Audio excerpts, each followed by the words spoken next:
আসসালামু আলাইকুম রহমতুল্লাহ। ভারতের সাথে পাঙ্গা নেওয়ার ফল পেল বাংলাদেশ। আপনারা জানেন বাংলাদেশে যেমন নিন্দুক আছে, রাজনৈতিক দল আছে যারা ভারতের সাথে শত্রুতা করে ভোট পেতে চায়, ভারতের গালিগালাজ করে দিল্লি না ঢাকা স্লোগান দিয়ে মানুষের জনপ্রিয় হয়ে ক্ষমতায় যেতে চায়। ঠিক তেমনিও ভারতেরও বিভিন্ন কুটসাল রাজনৈতিকবিদ বা রাজনৈতিক দলের নেতাকর্মীরা আছে, তারাও ঠিক ওই সেম কাজটাই করে। কিন্তু ভারতের মতো একটা রাষ্ট্র যারা আমাদের তিন দিক থেকে ঘিরে রেখেছে, তাদের সাথে তো তাদের সাথে পাঙ্গা দেওয়ার ফল যে ভালো হবে না। ইতিমধ্যে অনেক সেক্টরে দেখেছেন যে ভারতের চাল খাবেন না, খাবো না, সেটা সিঙ্গাপুর থেকে নিয়ে আসতে হচ্ছে, সেই ভারতের চালই কাতার থেকে দুবাই থেকে নাকি নিয়ে আসতে হচ্ছে, সেটাও কিন্তু ভারতের চাল। তো এখন কথা হলো, ভারত ট্রান্সশিপমেন্ট বাতিল করে দেওয়ার কারণে বাংলাদেশের ব্যবসা বাণিজ্য, পোশাক শিল্প, কারখানা এরা যে ধ্বংসের দিকে যাচ্ছে এটা দেখেছেন। ঋণ খেলাপিতে বাংলাদেশ বিশ্বে এখন প্রথম স্থান অধিকার করেছে, সেটাও দেখেছেন। এবং বিশ্বের বিভিন্ন দেশ বাংলাদেশের যে ভিসা বাতিল করে দিচ্ছে, রিজেক্ট করে দিচ্ছে, সেটাও দেখেছেন। এখন ভুটানের সাথে নতুন করে একটা ট্রান্সশিপমেন্ট চুক্তি হয়েছে বাংলাদেশের, সেটা নিয়ে কত মিডিয়া ফলো করে বলেছিল আপনারা জানেন। আমি কিন্তু তখনই বলেছি যে ভুটানের সাথে ভারতের সম্পর্কটা কী, এটা অনেকে জানে না। তাই প্রাথমিকভাবে ভুটানের সাথে যে লেনদেন হওয়ার কথা, সেটা কিন্তু ভারত আটকে দিয়েছে। অর্থাৎ চেষ্টা করার পরেও, শত চেষ্টা করার পরেও সেই ভারতকে ওভারলুক করে আপনি যে ব্যবসাটা করতে চাইছিলেন ভুটানের সাথে, সেটা তো সম্ভব নয়।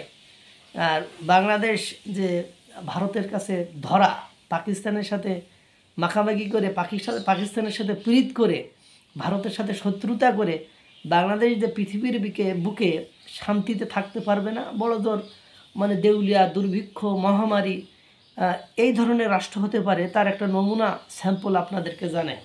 ভারতের সঙ্গে পাঙ্গা নেবেন আর ভারত কিছু করবে না, তা তো হবে না। ভারত মাঝে মাঝে একটু একটু ঘষা দিবে না, তা তো হতে পারে না। ভুটানগামী ট্রান্সশিপমেন্ট পণ্য বুড়িমারি বন্দরে ভারতের সাড়া নেই, বুড়িমারি বন্দরে ভারতের সাড়া নেই। লসটা, ক্ষতিটা কার হবে? ভারতের ক্ষতি হবে। ভুটানগামী ট্রান্সশিপমেন্ট যদি বন্ধ থাকে, ক্ষতিটা কার হবে? লসটা কার হবে? লালমনিরহাটের পাটগ্রাম উপজেলার বুড়িমারি স্থলবন্দর দিয়ে ভুটানের ট্রানজিট পণ্য ভারতে প্রবেশের অপেক্ষায় রয়েছে। সড়কপথ ব্যবহার করে ভুটানের ট্রান্সশিপমেন্ট পণ্য পরিবহনের জন্য অনুমতি দেয়নি ভারতীয় কর্তৃপক্ষ। নেন এবার ঠেলা।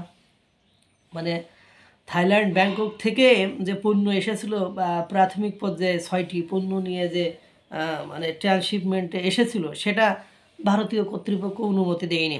থাইল্যান্ড থেকে সমুদ্রপথে আসা ভুটানের পরীক্ষামূলক ট্রান্সশিপমেন্ট চালান আটকে রয়েছে। বেশ কিছু পণ্য সেখানে আসছিল, চেষ্টা করেও ভারতের চ্যাংড়াবান্ধা স্থলবন্দর দিয়ে কন্টেইনারটি প্রবেশের অনুমতি মেলেনি।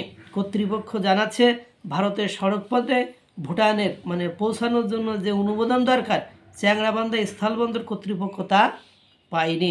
ফলে ট্রান্সশিপমেন্ট কন্টেইনারটি বুড়িমারা বন্দরের ইয়ার্ডে গাড়িসহ অবস্থান করেছে। এবং তারা বলছে যে তারা ভুটানের কর্তৃপক্ষ থেকে অনুমতি পেয়েছে, কিন্তু ভারত তাদেরকে অনুমোদন দেয়নি।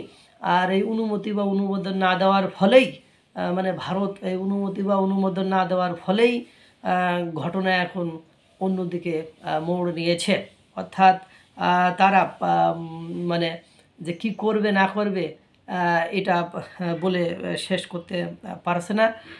এবং বাংলাদেশ যে ভুটানের সাথে ভারতকে বাদ দিয়ে যেটা করতে চেয়েছিল, সে আশায় যে গুড়েবালি, এটা তো সম্ভব নয়।